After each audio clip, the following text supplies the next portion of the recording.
At first glance, time seems to have forgotten the tiny village of Dale Abbey, and as far as its residents are concerned, that's just the way they like it.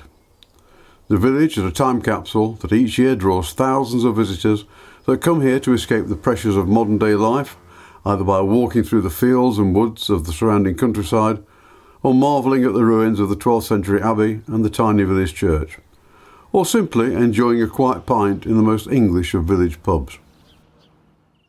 Dale has always been described as idyllic, the jewel in the crown of Erewash, but sadly, not for much longer, because suddenly the village has a problem, and it's one that threatens the peace and rural charm that means so much to both residents and visitors alike.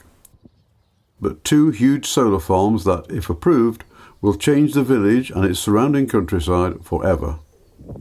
Between them, they will swallow up nearly 200 acres of valuable farmland, as well as a landscape vital to the physical and mental well-being of generations yet to be born.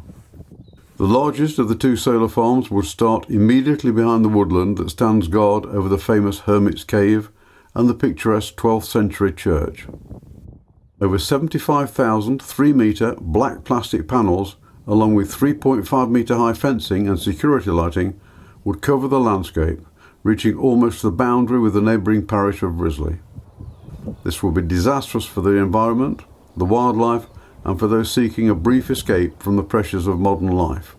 My reaction is that it's about the least appropriate place I can think of to put it anywhere in the country, and very ironic and sad that within about 3 miles from here there's a brand new industrial estate at so-called New Stanton Park with, I believe, 2 million square feet of roof space, and there's not a solar panel inside, and this inconsistency strikes me as absurd and very sad.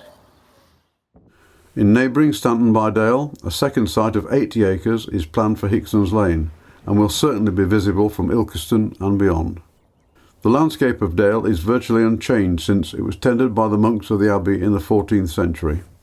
Thanks to their efforts, they bequeath to us an area of outstanding tranquility and beauty, unique not just in Erewash or even Derbyshire, but probably in all England.